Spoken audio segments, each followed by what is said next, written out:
Dr. William Samoei Ruto. I'm sure you all know he loves you very much.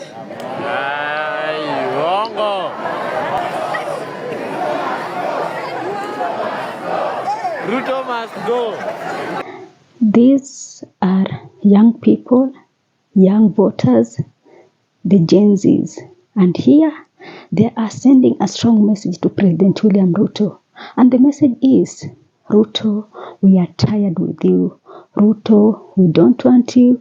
Ruto, you must go. This is the exact message they are telling him. And I wonder, I'm here asking myself, what could have happened if President William Ruto attended this JKUAT graduation? So Ruto sent a representative, and this representative stood up to say that President William Ruto has sent greetings, and the representative expected maybe hululations, shango, vigelegele, and all that. But instead, these fed up students were like, hey, what are you telling us? The man we are talking about, the man you are sending greetings for us, we don't want that man. And you know, this just shows how Ruto has completely lost the trust of young people in this country. And even these students, they know the struggle they have been through during their period of studies to this point, and they understand how they have been struggling, because even help, getting help nowadays is a struggle. It's a struggle. Getting funding, getting sponsorship from government is a hassle. The help is no longer the help we used to know back in the days. Young people from unfortunate family, from poor background, are struggling to access these monies. The monies are sending to the accounts zikiwa zimechelewa.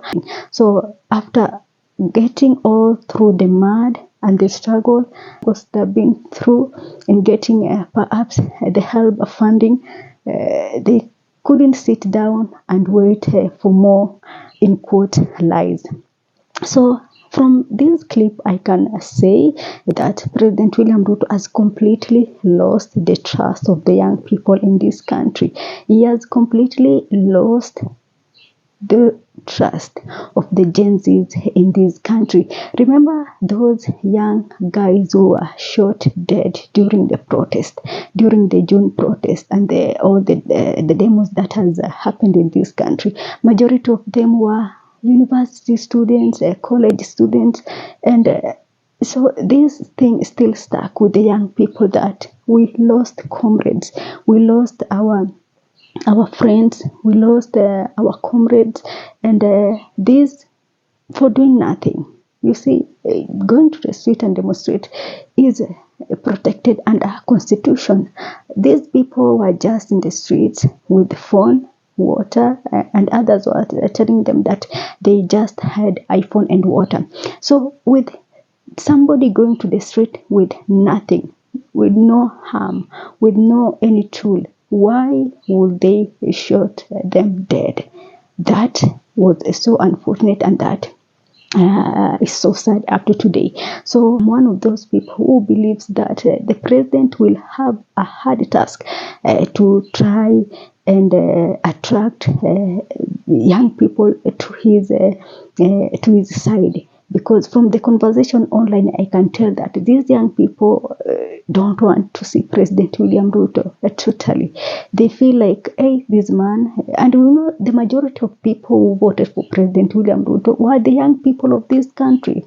From the promises he made during the campaigns, a majority of them attracted to those manifestos, and they believe that if President William Ruto was to implement those manifestos, then their lives could change. Remember, during the protest, I also did some few interviews with the young people who are into selling clothes, that is the mitumba, and they were telling me that they have lost hope because the businesses is so down, and the sad thing is they were telling me that they lost hope, or they have lost hope with President William Ruto, and they don't think that President cares for them as much as they got out in large numbers and voted for him in 2022.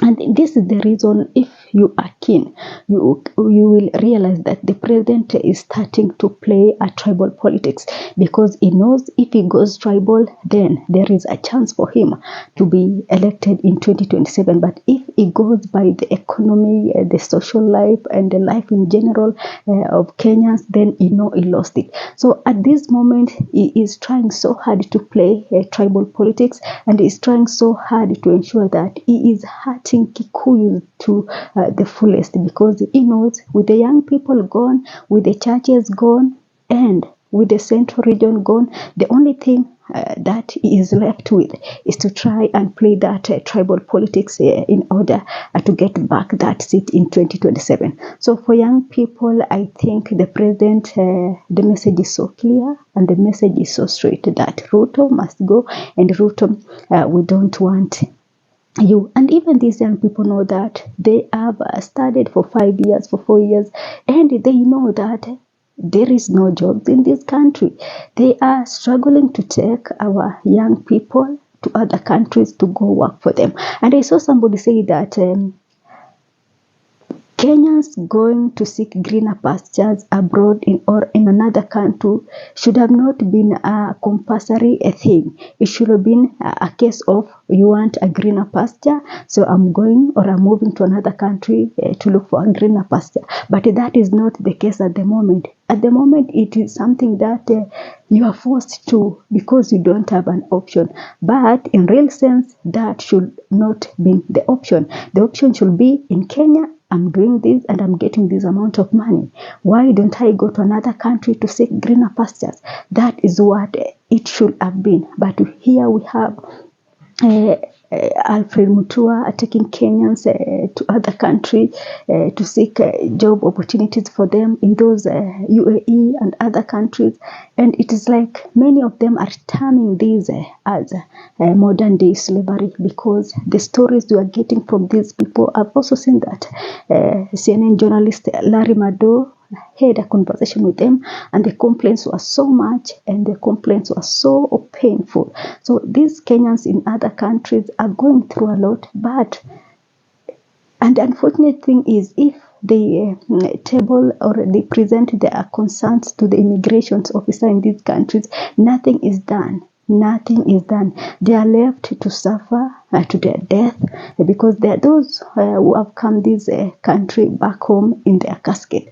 So these young people know that you are telling us President William Ruto is greeting us, and we know that we are going out there and will not get these jobs.